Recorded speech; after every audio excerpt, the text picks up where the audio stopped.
ProLiq Podcast, u mbështet nga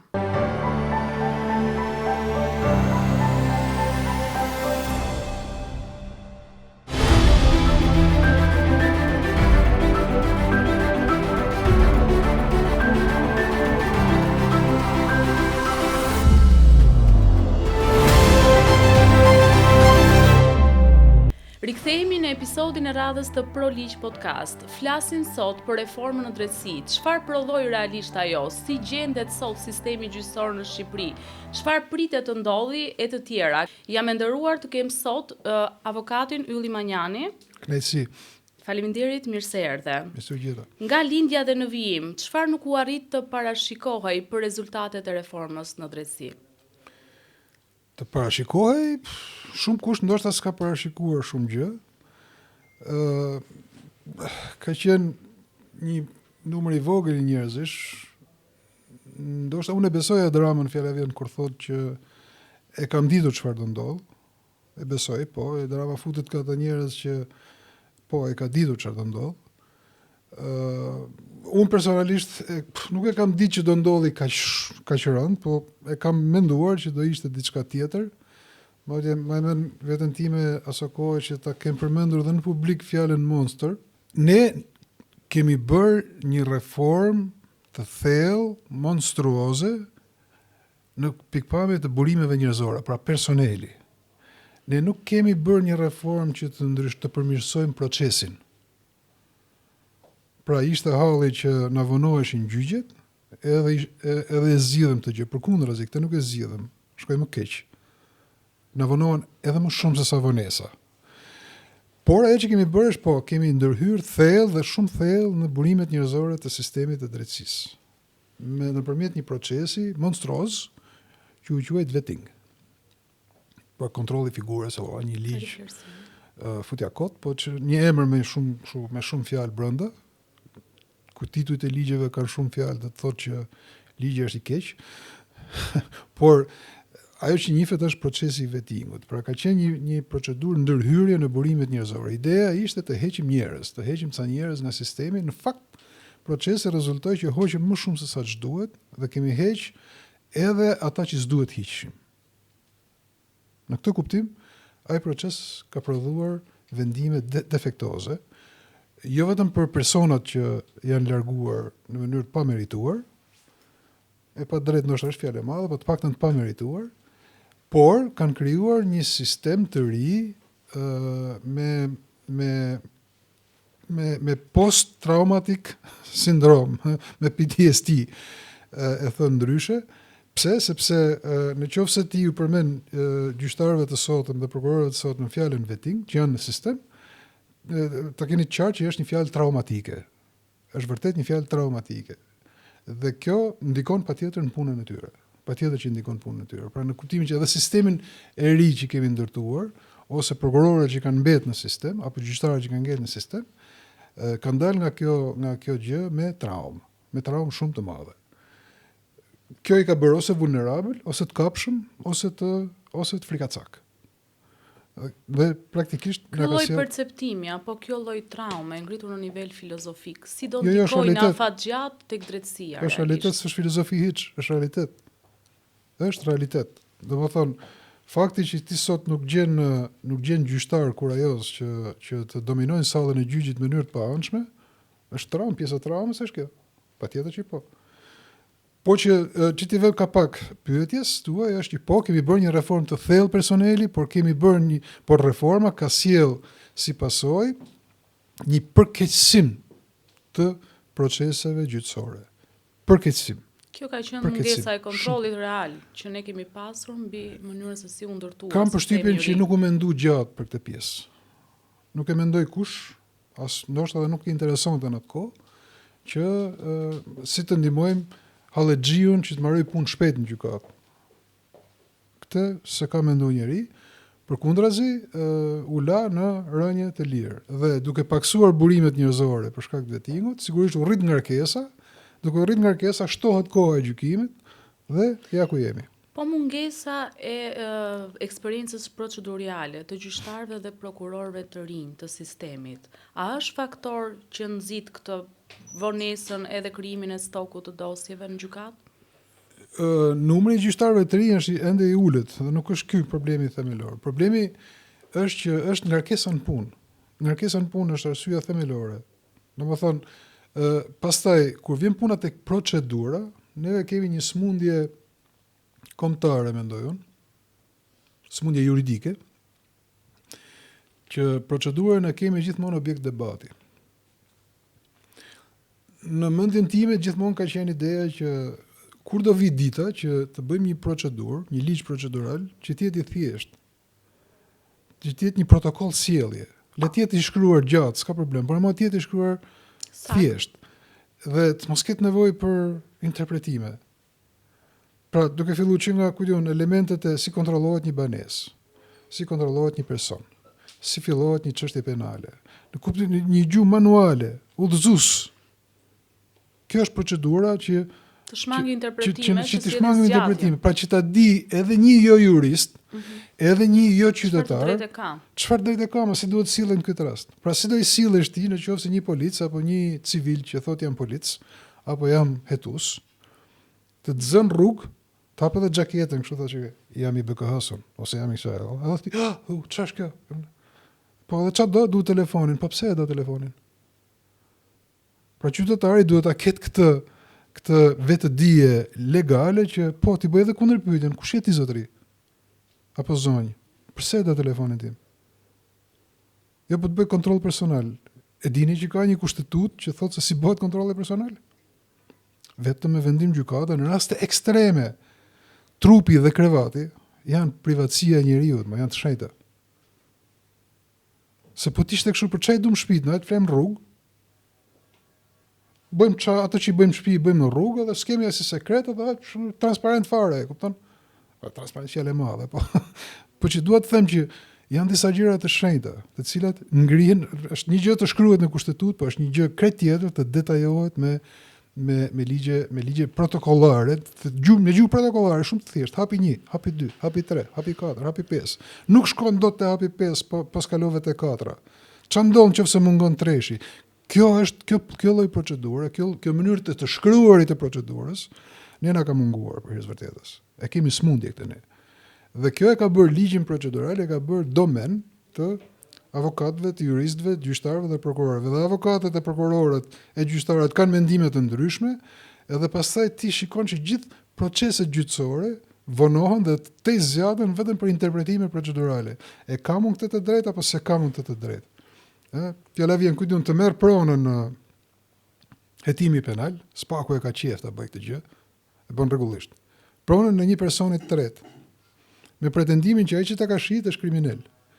Por sotri unë bleva një pronë, ku e di unë çfarë është ai? Ai ta merr, ti s'digje fare. S'digje fare. Ktu fillon debati, si më merr pronën, pa më vënë minimalisht ndjeni, më thon zotri, prona juaj është bllokuar për arsye se ne po bëjmë të hetim. Se deri vonë së rezultati kësaj. Po, dhe pas kësaj mua të më lindë drejta të vi në procesin hetimor dhe gjyqësor. Jo, ma jo, nuk ti të zgjë fare. Ta bën dhe gjyqin ti se di hiç. Dhe iku prona. Ky është realiteti ku jemi sot, Pse? Për një interpretim dhe për këtë çështje gjykatat tona kanë interpretime nga më fantastiko-shkencorët. Jo, po ti e kishe, po dhe mund të mos kishe dijeni se s'është e thënë, po ti shko kërkoj lekët atij që ka bë pronë, një shkencë, domethënë mbi shkencën, e cila në fund të ditës cënon të drejtën e pronës, atë të shenjtën fare.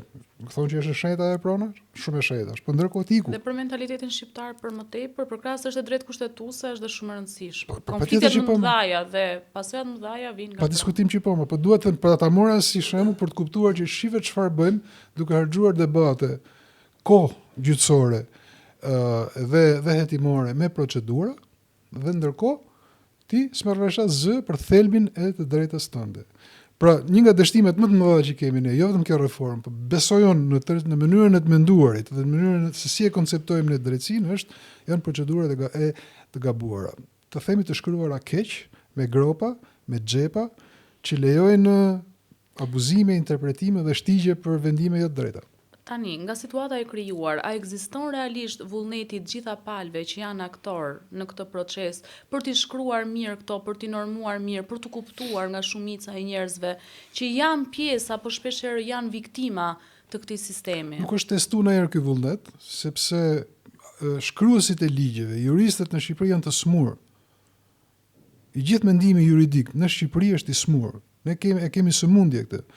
Dy gjëra, për të shkruajmë në mënyrë të thjeshtë dhe të flasim me një narrativ për publikun, se do një narrativ, kjo është, ne kemi shumë të vështirë. Mënyra jonë e të menduarit juridikisht, e profesionistëve flas gjithmonë, është e mangët, është mecene. Kjo është arsye pse ti gjen shumë pak juristë sot në hapësirën publike që të jenë gjendje të flasin thjesht, të shpjegojnë problemin juridik me një gjuhë të thjeshtë, me një narrativ konkrete që të bëhet e kuptueshme.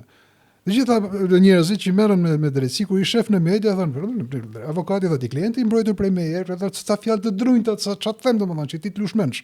Ndërkohë problemi ka nevojë, publiku ka nevojë të kuptojë me 5 fjalë çfarë është problemi. Cili është problemi njerëz, të lexojmë problemin, se ne kemi problemin që të leximi i problemit. Dhe pastaj të thush që ligji thotë të gjë për thotë dhe këtë gjë. Dhe kaq, pastaj është zgjidhja, është secili ka zgjidhjen e vet, mendjen e vet. Por mënyra se si e pozojmë problemin, kemi shkollën e juridike, kemi shumë të keqe, me thënë drejtën. Shumë të keqe, kemi shumë ngatruar, kemi një shkollë mënyrë mendimi flas gjithmonë, jo sot në vite kjo. Sa ka ekzistuar shkolla ligjore? Kemi një shkollë ruso, italiano, latino, nga këto që këton mund të flasësh gjatë, mund të flasësh shumë, por aftësia për të bërë një narrative shumë e dobët. Siç e ka fjala vjen, mendimi ligjor anglo-sakson. Jam të qartë pse, sepse juristi aty, avokati aty do duhet bindi jurin, do duhet bindi publikun. Është mënyrë të menduarit dhe mënyrë trajnimi. Kështu është edhe me proces, edhe me shkrimin e ligjeve. Shkruajmë ca ligje kështu të drunjta. Po kjo, ama se dihet ajo, e kupton, e le, ama se dihet. Po jo, më nuk dihet asgjë, shkruaje se ajo që di ti, se di tjetër, fjala vjen. Kjo është pak a shumë ka të bëjë me mënyrën ose me atë që po themi filozofinë e të menduarit ligjërisht në këtë vend. Kështu që nuk është vënë kurrë në test vullneti politik. Ndoshta mund të gjendet vullnet politik që mund të ketë edhe politikanë që orë shkruani thjesht që ta kuptojmë dhe ne. Por mendoj që çalon shumë në pjesën teknike dhe profesionale. Ky është mendim që kam kohë që e bluaj, me thënë drejtën, dhe nuk kam gjetë zgjidhje me veten time, thënë që po, mendimi jon juridik është i gabuar. Jo detyrimisht, po kjo është pjesë e formimit, po themi, ha? Kështu jemi formuar ne. Apo vazhdon? Ja, dhe unë fola gjatë. Apo vazhdon rezultatet reforma në drejtësi për shkak të nxitjes që po bëhet nga aktorët ndërkombëtar, apo ekziston dhe një lloj vullneti brendshëm kombëtar për ta çuar para? Unë nuk kam besuar kurrë që reformat na kanë ardhur nga jashtë. Nuk kam besuar këtë gjë. Dhe nuk e besoj këtë histori. Madje mund të jem dhe dëshmitar i disa aspekteve që reforma është dizenjuar këtu, është dizenjuar e motivuar politikisht, po, patjetër, gjithmonë është motivi politik në mes, për të bërë atë përmbysin që u thash, ai ishte një gjë shumë e madhe, me thënë drejtën. Në kuptimin e përmbysjes se ti do dërhyje tek zyrtar që kanë pavarësi, që mezi hiqeshin, mezi lëviznin, e kupton? Kështu që duhesh diçka shumë e madhe dhe vetvetë një vullnet politik mund ta bën këtë gjë. Pastaj, a e ka përdor politika, si më thon, faktorin ndërkombëtar? Po, e ka përdor. Ka lobuar mjaftueshëm, e ka përdor dhe ja ka arrit qëllimin. Bilaqi vërtet është kjo, saqë mund t'ju sjell në vëmendje një fakt. Bashkimi Evropian u zhyt në rastin e Shqipërisë në një konflikt të tmerrshëm interesi. Sepse nga njëra anë Bashkimi Evropian kishte një marrëdhënie me ne për shkak të stabilizimit socimit, sot në negociata, një marrëdhënie monitorimi të pastër, ushtrim monitorimi të pastër.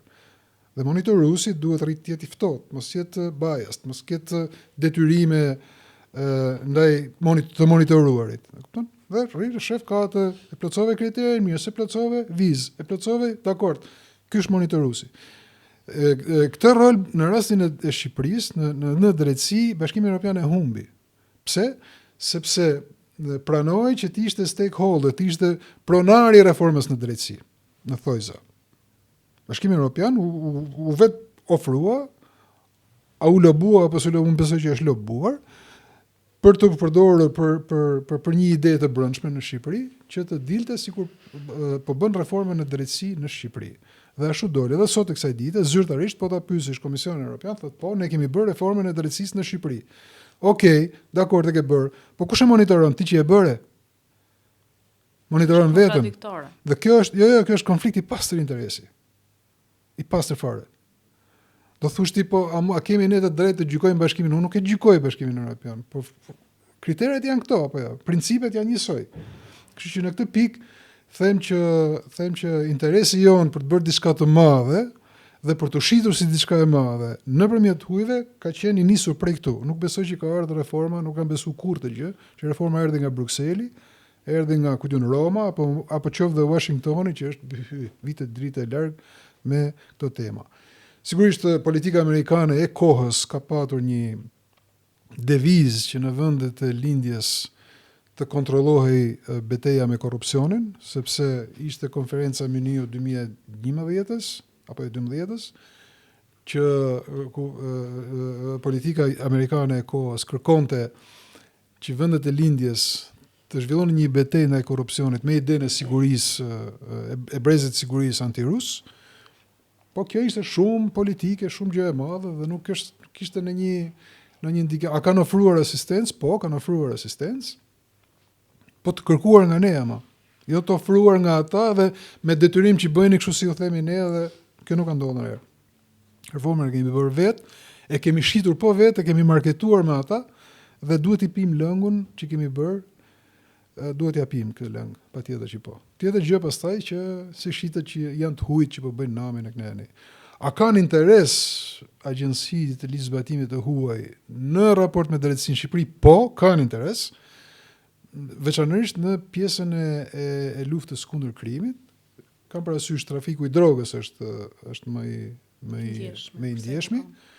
Për arsye se shtetet shqiptar gjenden në linja trafiqesh që jo gjithmonë kapen dhe dënohen me sukses në vendet ku ndodhin të gjëra dhe pastaj na i kërkojnë ne që ta bëjmë të gjë që edhe unë edhe me këtë s'kam qenë dakord dhe nuk jam kurrë dakord që shqiptarit ja fus shqiptarit për llogarit belgut. Aq më tepër që shqiptari nuk ka bërë asnjë dëm Shqipërisë. Asnjë dëm penal, asnjë ligj të shkelur në territorin e Republikës Shqipërisë. Logjikisht do vepër penale është konsumuar jashtë territorit. Aty ku është konsumuar mund dënohesh, po si mund ta dënosh ti një shtetas, qoftë shtetasin tat në këtë rast, aq më tepër, për një vepër penale që s'e ka kryer në territorin tënd. Që mendohet që e ka kryer diku, po kjo është temë tjetër. Pak a shumë kjo është marrëdhënia jonë me të huajt, siç e kam parë dhe e shoh. Pastaj ka lëvizje kështu që ambasadori filan, ambasadori fistek, po janë lëvizje, por unë mendoj që janë lëvizje të kontrolluara brenda një tolerancë që qeveria shqiptare e ka lejuar për të pas komunikimet e drejt për drejta të agjensive të huaja me agjensitë tona ligjzbatuese, që është normale, s'është një gjë për të.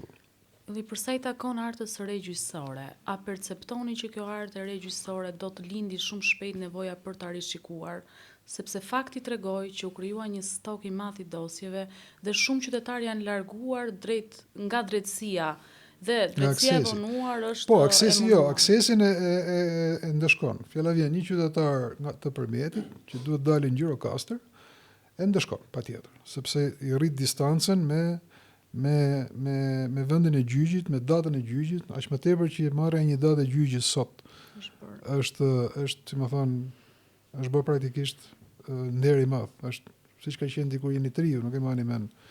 Pakën e kafes në Qinshë dhe shishën e vajit ullirit në kohën e Partisë Punës, që ishte me racion, jo vetëm s'kishte as me racion, por ishte shumë e rrallë.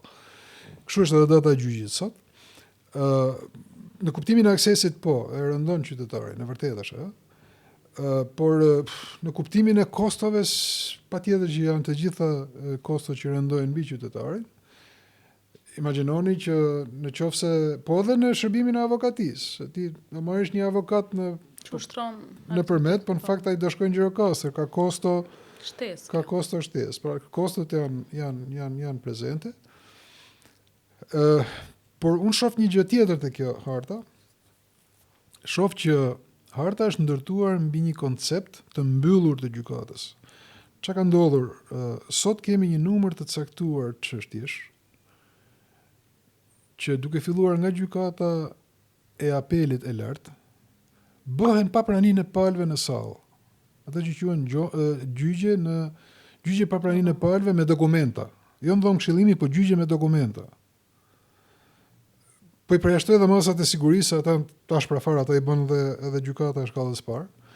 Por po marr gjyqje në sallën e gjyqit me dokumenta ose në dhomë këshillimi. Kjo nuk quhet gjyq. Kushdo që unë e kuptoj që ka italian dashës në Shqipëri që gjejnë kështu xhepa në procedurat italiane që janë të tmerrshme, edhe këtu vinë bëhen normë. Problemi është që ne nuk kemi kulturën italiane. Do marrësh ligjin që të përshtatës kulturës. E dyta, Italia ka një 60 milion banor apo jo. Ka një shtrirje territoriale nga, po themi, mesi i Europës edhe deri në Afrikë. Dhe sigurisht që sistemi gjyqësor ja lejon vetes edhe mundësinë që brenda disa parametrave të kontrollueshme demokratike ta bëjë dhe gjyqin me dokumenta në sallën e gjyqit, por gjithmonë në praninë e avokatit. Gjithmonë në praninë e avokatit.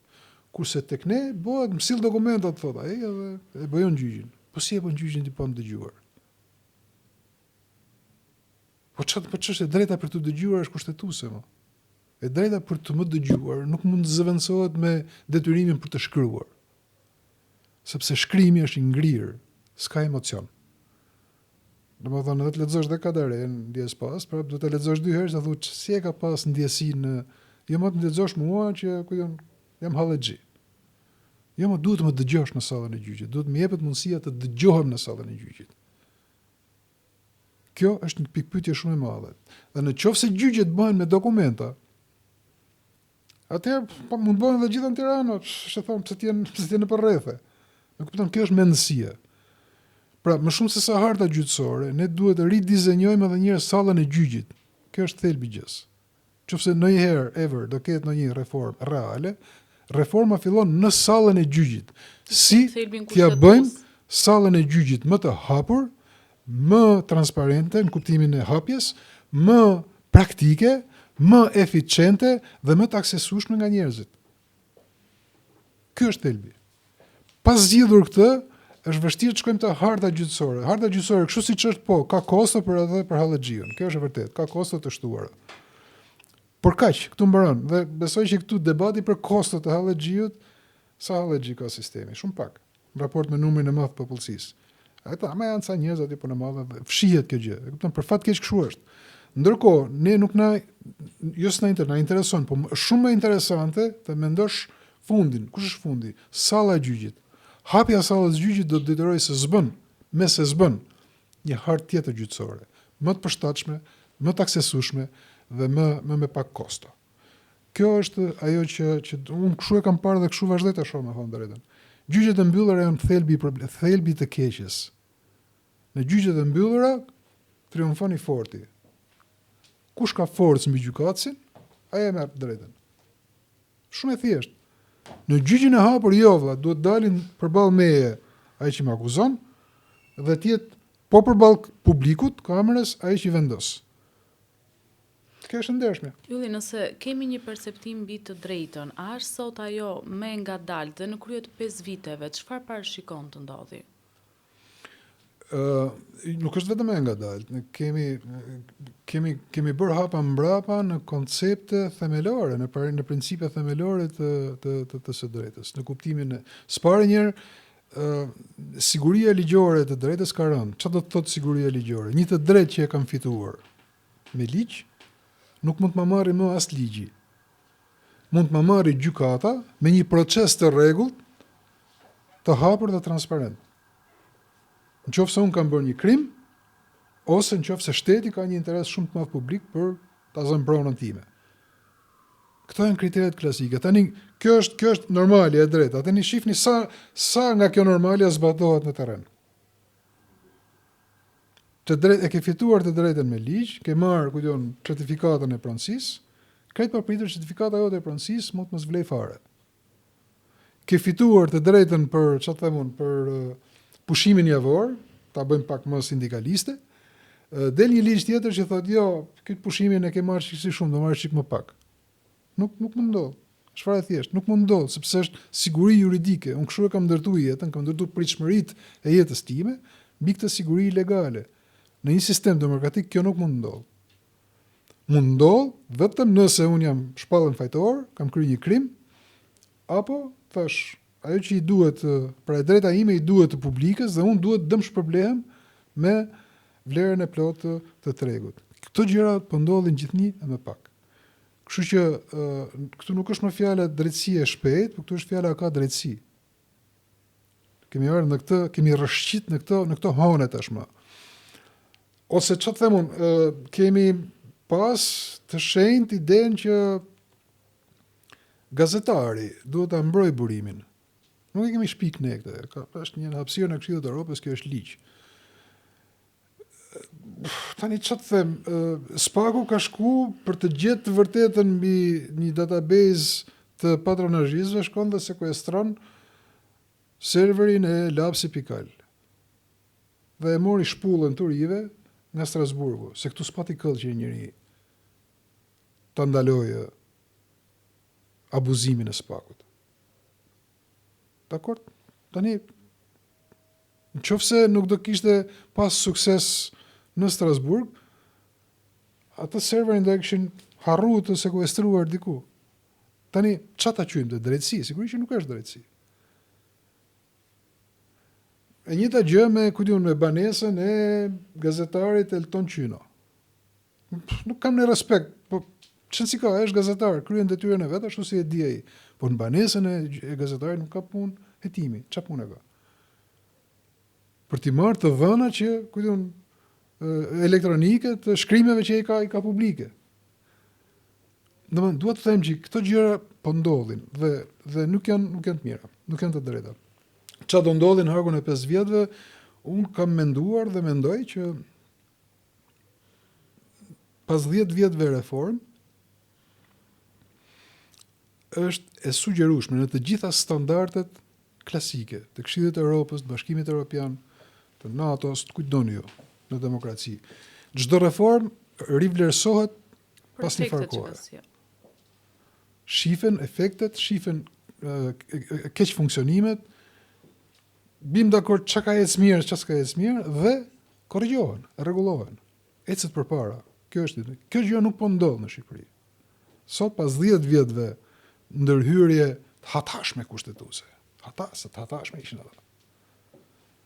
Hatashme, çfarë të them, ne kemi sot në kushtetut fjalët korrupsion, edhe krim i organizuar, grupi strukturuar, krim i organizuar. Korrupsion dhe nuk ka asnjë kushtetut në rrezull, diktaturë apo demokraci që vendi që ta ketë në tekstin e vet këtë gjë. Dakor? Dhe kjo është mekanizmi më i tmerrshëm anti-imar që ne i bëjmë shtetit ton. Autogoli më i madh. Vetë pranim kushtetut. Se ne vetë fajsohemi edhe duam edhe prezumim pafajësie. Ne kemi shkruar në kushtetut që jemi mafioz. E kemi në kushtetut fjalën mafioz, më çfarë ti thosh më atë? Kupton, ka kap fundin logjika. Dhe patjetër që duhen ripar gjërat. Patjetër që duhet kthy vendi në normalitet.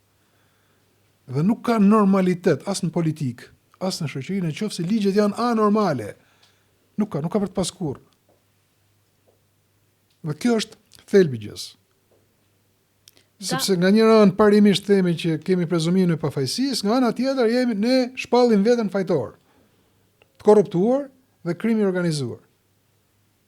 Në kushtetut, ligjin themelor të shtetit. Se s'po ju them pastaj mbrenda kodit penal, gallata e madhe ku pranojmë që nuk dënohet mendimi kriminal, kemi një 5 vepra penale që jo mendimin, po edhe para mendimin, edhe para mendimin të fuzin mrena. Duhet të them që ka gjëra për tu parë, patjetër që po. Qëndrojmë pak tek amnistia penale. A ishte tërësisht e diktuar nga dalja jashtë kontrollit e të gjitha atyre timeve që po bëhen pafund, krimi stokut e të gjitha me radhë?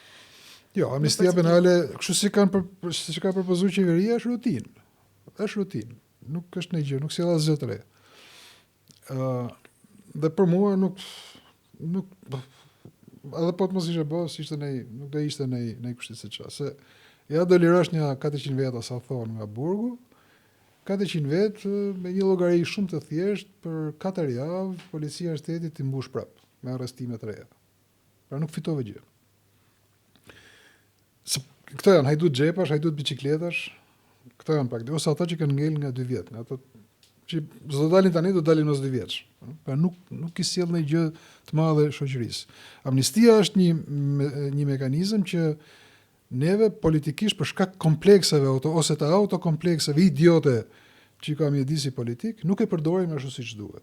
Amnistia është shpikur për si mënyrë kontrolli për politikën penale në një shtet. I është lënë parlamentit me një shumicë të cilësuar për të shprehur palumturinë e tij në raport me ndjekjen penale, jo me persona të dënuar. Ata që janë dënuar falen, i fal presidenti nominalisht. Filani, me një listë i fal.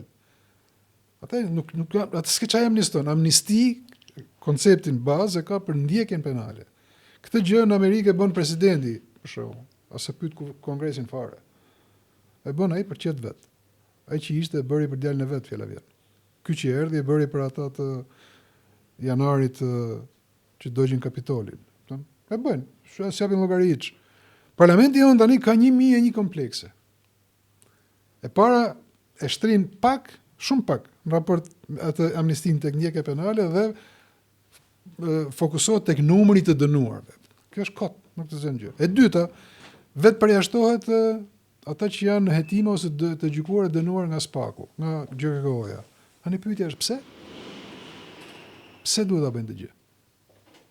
GKK-ja është gjykatë se gjithë tjerët. Okej, ka emrin e posaçme, po gjykatë është. SPAK-u është prokurori si gjithë tjerët, po ama ka emrin prokurori, pse duhet këtë veçantësira? Fjala vjen, të ka dënuar GKK-ja për një vepër penale që s'është korrupsion, por që për shkak të kompetencës apo të grupit të ka kap GKK-ja. Tani pse s'u dash ka amnistu ky njeriu? Por mbi të gjitha, është instrumenti politik i asaj që ju thash, një parlament i përgjithshëm e përdor edhe amnistin si metodë monitorimi. Do thot 1 minutë. Fjala vjen, çështjet hetimet penale që kanë filluar me letra anonime. E amnistoj. S'është mendim politik, është filozofia e shtetit. Bollma me letra anonime. Mund ta kemi në gjithë ditën e ditës Erion Velin, nuk janë futem ke njerëz që s'e kanë votuar.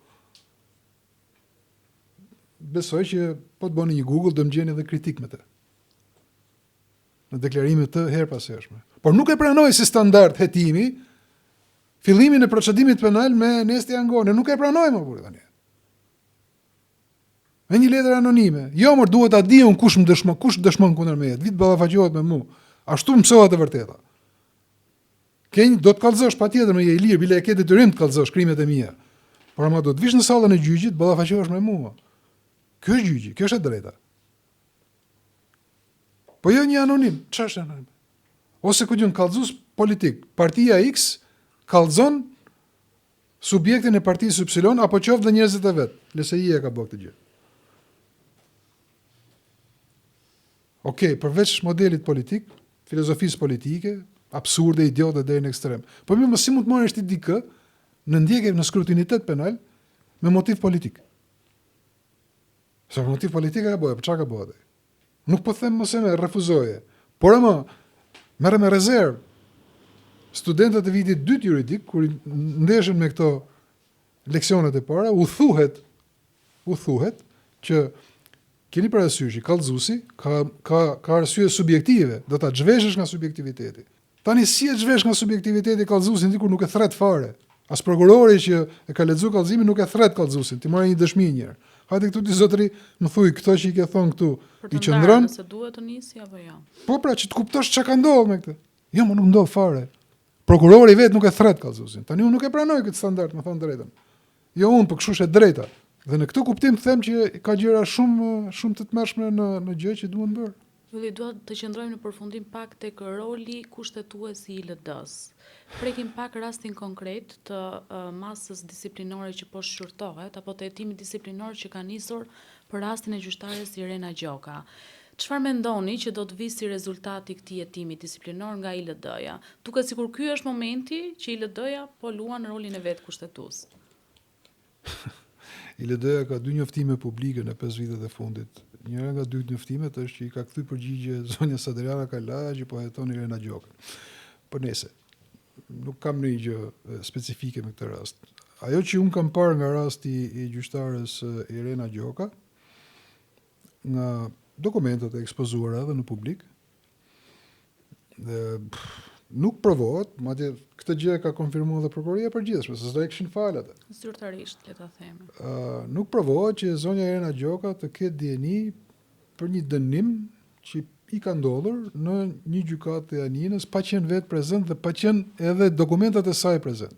Si thon falsifikim dokumentit, po cili dokument? Dokumentin e ka në xhep sot e kësaj dite zonja. Një gjykatë që gjykoi falsifikimin duhet ta ketë dokumentin. Në gjyq, në dosje. Ku është dokumenti? Se kanë bëj gjyq formal kështu. Nuk e di pse nga që motive Anis dhe e kanë bërë dhe një gjyq formal i tillë, ku s'njoftohet askush. Kjo mos të ndodhë tani. Kemë thënë drejt, ne duhet jemi kundër procesit gjyqësor që ka ndodhur. Dhe aq më keq që i pas ka ndodhur një zyrtar e shtetit. Imagjino çfarë i bëjnë njerëz të zakonshëm. Në këtë kuptim unë kam marrë këtë qendrim, me thënë drejtën, që shteti shqiptar duhet mbrojë gjyqtarin në këtë rast që të mbrojë shqiptarin në një proces i stisur në një shtet tjetër. Që mund të ketë stimulimin në origjinë nga që do dali me shumë siguri. Po mund t'i ndodhi kujdo ajo. Dhe ti s'di gjë, është si puna e saj pronës që u thash, ti s'di gjë fare. Tashin sekondën që ti s'e di këtë gjë, ti s'mund ta ngarkosh me barë, se me barën që e ke pas për detyrë të si ta di çfarë di unë. Ku diun çfarë ndodh në një gjykatë në një shteti tjetër. Jo po ka lëshuar një prokuror, ka lëshuar një prokuror për një avokat që t'interesohej në Athinë për arsyeën pse nuk e linin me kalu kufirin. Pa e ditur që do zhvillohej një gjyq tjetër, një gjyq në penal në Janin. Pra prokurori ka lëshuar për të interesuar në Athinë, në rrugë administrative. Atë shqetësim ka pasur, vetëm ndjeni që ka patur Irena Gjoka është refuzimi për të kaluar kufirin në grek. Kaq nga autoritetet greke. Përkundër këtij refuzimi ka caktuar një avokat për të pyetur, për të interesuar si zgjidhet kjo gjë. Paralelisht me këtë, ata në fshehtësitë plot kanë bërë një proces. Kjo është ngjarje. Tani për këtë ngjarje çfarë ti thosh? Ti thosh që ke pas dieni, okay, ti mund ta mendosh, po dieni nuk provohet këtë patur të paktën. Sepse po të kishe patur dhe ishim në kuadër të ligjit të dekriminalizimit, që e ke ditur po se ke deklaruar. Pavarësisht që edhe aty ka jo përjetësisht është kjo gjë, sepse ka ca fate parashkrimi, po e lëm edhe këtë. Hajtë se e kalojmë procedurën. Por qartësisht nuk provohet këtë pas një gjë të tillë. Për të qenë fair, a është për të kritikuar Irena Gjoka për vendimet që pafund, po. Si çdo gjyqtar tjetër, ajo meriton kritik. Ajo specifikisht për vendimet caktuara meriton kritik, patjetër. Duhet ta kritikojmë, është një gjë, kritika është pjesë e gjës. Por jo për të thënë një gjë që s'ka bërë. Dhe kjo është historia. Tani ILD-ja do të verifikojë përtej kësaj gjëje nëse vërtet ka arsye që emri apo figura e Irena Gjokës ka cënuar disiplinarisht apo çfarë them unë imazhin e gjyqtarit të drejtësisë në këta tash. Unë them që mirë bën dhe ILD-ja ta shterrojë këtë hetim, sepse në gjithë këtë panoramë një hetim më shumë nuk do prishte asnjë punë. Kaq, unë nuk shoh realisht nuk shoh më në një arsye në këtë gjë. A zhurma politike pastaj është ajo do jetë vazhdimsi. Ajo do jetë gjithmonë për çdo gjyqtar, siç është për Altin Troplinin, për ku diun, gjithë këto emra që Saliu është shumë kreativ në këtë gjë. Kemi është absolutisht gjëja më kreative që ka hapësira politike. Por unë them që me ato dokumenta gjyqtare Irena Gjoka nuk ka asnjë arsye që për të ndryshuar. Nuk duhet të ketë arsye, nuk e di. Të shikojmë, të dëgjojmë, tu jemi, po nuk shoh të ketë realisht në një shkelje të ligjit të tillë që të justifikoj masat. Ju të falenderoj. Ishte kënaqësi e veçantë. Të uroj shumë suksese në vazhdimsi. Faleminderit edhe unë juve. Faleminderit shumë.